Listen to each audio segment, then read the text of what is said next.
Johanna Fellingue, bonjour. Bonjour. Alors, Johanna, pour présenter Johanna Fellingue, on pourrait dire que vous êtes une femme dynamique, entrepreneuse et plein de projets, Johanna. Et j'ai eu le plaisir de vous rencontrer lors de cette soirée organisée pour un concours un petit peu particulier. C'est ça. Est-ce que vous pourriez nous dire le titre de ce concours et la particularité de ce concours?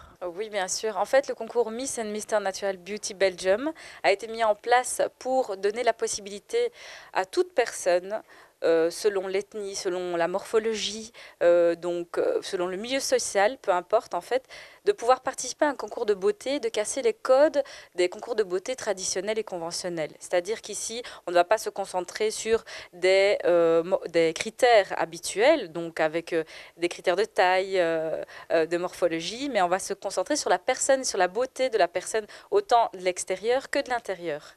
Alors justement, ce concours un petit peu particulier, comme vous dites, vous avez envie de casser les codes de la beauté traditionnelle. Alors, avant de parler peut-être d'un exemple précis des participants à ce concours, est-ce que vous pourriez nous parler un petit peu de votre itinéraire, votre parcours un peu particulier, je pense. Ça. En fait, moi de base, je suis née au Ghana. Donc je suis belgo-ghanéenne, je suis issue d'un métissage. J'ai grandi en Afrique et puis je suis arrivée ici en Belgique. J'ai fait mes études dans le tourisme, la gestion et l'animation du tourisme, donc ça n'a rien à voir avec mes projets en soi.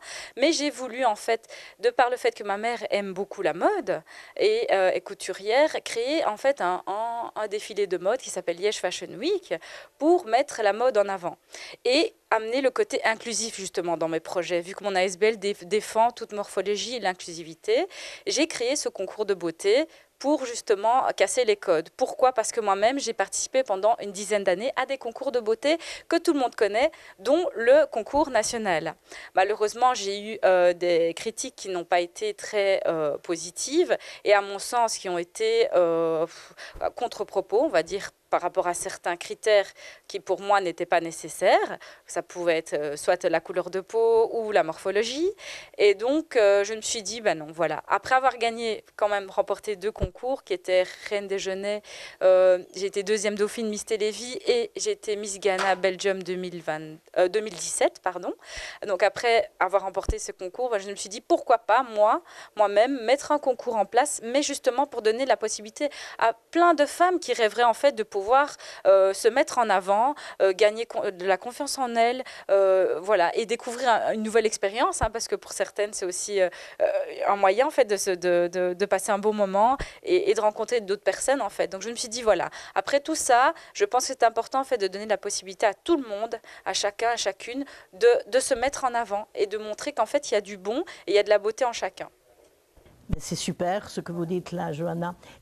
Avant peut-être de développer cet aspect-là, est-ce que vous avez aussi d'autres projets, un autre projet qui n'a rien à voir peut-être avec la mode en tant que... Oui, alors ici, j'organise parce que je chante et je danse. Je suis une danseuse, professeure de danse depuis 12 ans et je chante. Et alors, pour mettre en avant le chant et le milieu artistique, j'organise le 17 juin prochain un grand concours de chant international ici à Liège pour mettre justement nos chanteurs en avant.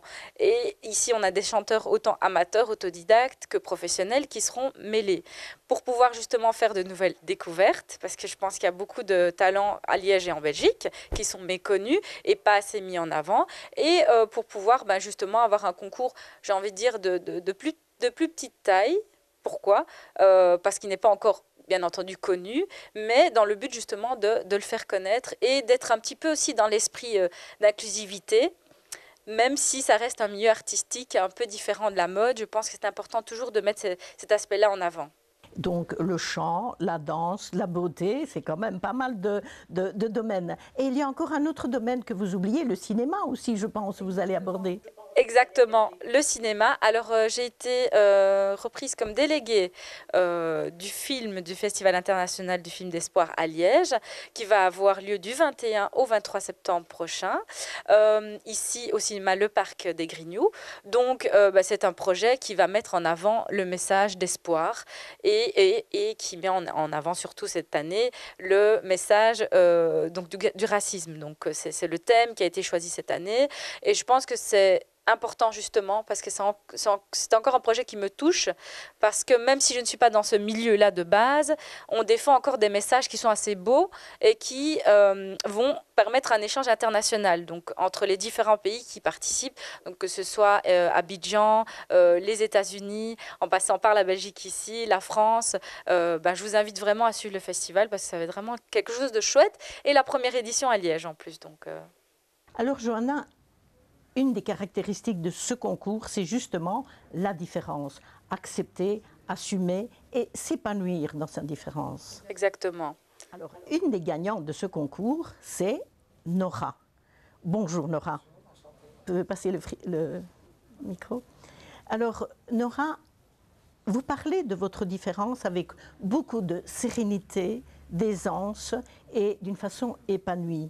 Alors, la nature vous a donné un sexe masculin alors que vous êtes dans votre fort intérieur parfaitement féminine. Alors, dites-nous Nora, à quel moment est-ce que vous avez réalisé que la nature s'est trompée? En fait, je pense que je l'ai su à l'âge de 20 ans. Mais le problème qu'il y a, c'est qu'à l'époque, on n'en parlait pas comme maintenant. Et puis j'avais un commerce et voilà, donc ça a été très compliqué parce qu'une famille très catholique, très rangée. Donc une fois qu'on est éduqué d'une manière, on va dire, hétérosexuelle, parce que c'est le cas, je pense qu'on éduque ses enfants de manière hétérosexuelle. Et à un moment donné, je me suis rendu compte que j'étais déjà différente dans la sexualité. Et puis seulement après, j'ai découvert qu'il existait des femmes transgenres. Et donc là, je me suis dit, ah oui, ok. Et puis il a fallu beaucoup de temps, et c'est à 45 ans que j'ai décidé de faire ma transition. Donc très tardivement, mais je pense que j'avais peur un peu de cette société, en même temps de perdre une clientèle dans mon salon de coiffure et tout.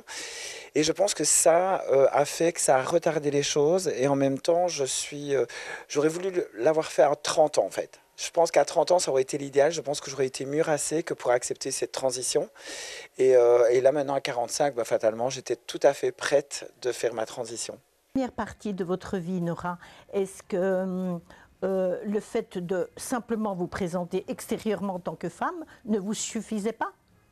Non, parce que en fait, j'étais pas bien dans ma peau et je pense que j'essayais d'être ce que la société voulait de moi, en fait. Donc, j'essayais toujours de me retrouver en tant qu'homme, à l'époque, avec une barbe. J'essayais toujours de me dire non, c'est pas vers là que je veux aller. En fait, je pense que de nouveau, l'éducation est là et l'éducation vous perturbe dans votre tête. Vous vous dites, oui, mais si je fais ça, ça va être difficile de vivre, les gens vont me juger. Alors déjà que j'étais homosexuel à l'époque, donc c'était encore difficile parce qu'on se fait juger. Dès que vous êtes différent, dès que vous avez quelque chose qui n'est pas dans la normalité, vous gênez les gens, vous gênez cette société. Et donc fatalement, je pense que ça fait peur parce qu'on dit toujours oui, mais en fait c'est un choix. Parler en général de la société, mais dans cette première tranche de votre vie, votre famille vraiment, comment a-t-elle réagi? Est-ce que vous avez été soutenu? Est-ce qu'on vous a rejeté? Comment ça s'est passé? J'ai quitté ma famille à 19 ans pour vivre ma vie en tant que gay parce que le village d'où je venais, je ne voulais pas donner une mauvaise réputation à mes parents. Et donc j'ai quitté le village parce que c'était un village à l'époque, parce qu'il n'y avait pas autant de maisons qu'il y a maintenant, et puis ça remonte à plus de 30 ans. Donc à l'époque, mes parents étaient indépendants, donc je ne voulais pas leur faire de tort dans leur société et dans leur vie personnelle. Alors je venais leur dire bonjour parce que je pense que l'éducation qu'on reçoit il y a des années était différente. Donc on disait bonjour aux parents, on allait leur dire bonjour même s'ils n'étaient pas d'accord avec les choix que nous faisions. Et donc moi j'ai quitté mes parents très tôt et donc j'ai vécu seul et j'ai toujours fait les choses sans me préoccuper de ce que les autres pensaient. Parce que sinon on ne fait plus rien dans la vie. Si vous vous préoccupez de ce que les autres pensent, on est bloqué. On est bloqué parce que vous devrez justement rester dans une société qui veut que vous soyez dans cette normalité. Et moi, cette normalité, elle me dérange en fait. Je veux justement casser un peu les codes, se dire que, ben oui, j'ai fait partie d'un concours pour moi qui était vraiment super, où il y a toute catégorie, il y a des métis, il y a des personnes handicapées, il y a de tout, et je trouve que c'est ça qui est bien. C'est cette diversité, mais cette diversité, comme je l'expliquais aussi le jour du concours, qui est tolérante en rapport au pays où on vit, parce que ça, c'est important. C'est le fait que je trouve que quand on vit dans un pays, c'est aussi respecter les coutumes du pays. Et à la base, c'est ça. Moi, c'est ce qui m'intéresse, c'est que je respecte les coutumes de mon pays et en même temps, je n'impose à personne d'accepter ma vie. C'est le fait que ma vie, je la vis pour moi, je la vis pas pour les autres. Alors si tu m'acceptes, tant mieux. Tu m'acceptes pas, c'est pas grave en fait, parce que ça va pas, c'est pas toi qui vas payer mes factures. Donc je suis toute seule à m'en sortir dans la vie. Donc peu importe les jugements, les gens, ils ont facile de juger, mais ils ne sont pas dans votre vie, dans les difficultés de la vie que vous vivez.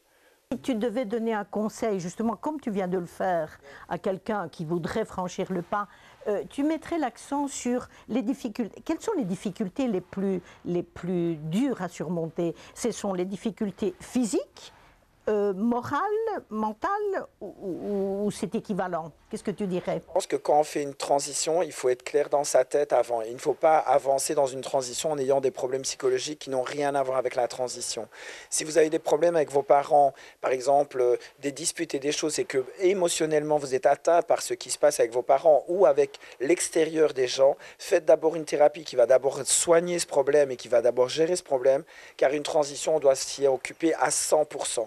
C'est quelque chose qui, il y aura les regards des gens, il y aura un jugement, il y a les opérations à subir, il y a toutes ces interventions qui sont très lourdes émotionnellement, parce que la pilosité, quand vous devez la faire enlever, ça m'a pris 2 ans et demi à 3 ans, et c'est quelque chose de très difficile, et c'est émotionnellement, j'ai été atteinte, je pleurais de temps en temps dans mes épilations, parce que émotionnellement, je n'en pouvais plus, et que personne n'est là pour vous soutenir.